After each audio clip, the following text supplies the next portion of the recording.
Извинявай, Нора. Ехо! Може ли да ни кажеш какво носиш днес? Да, разбира се. Така, днес носа любимия ми часовник на Шопар, L'Or du Diamant. До него съм наредила тенис браслет на Ерст. И също до него имам грината, която ми носи късмет, откакто съм си я взела. Пак е на Шопар, ръчичката на Фатима. Имам също два Eternity Rings на Ерст. Един е направен от розови сапфири, другия от диаманти.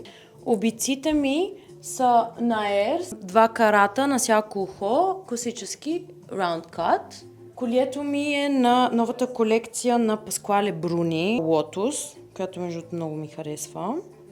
И също имам бангъла, който е към Lotus колекцията, и пръстена. И мисля, че това е всичко. Страхотно, много ти благодаря. За нищо. Чао!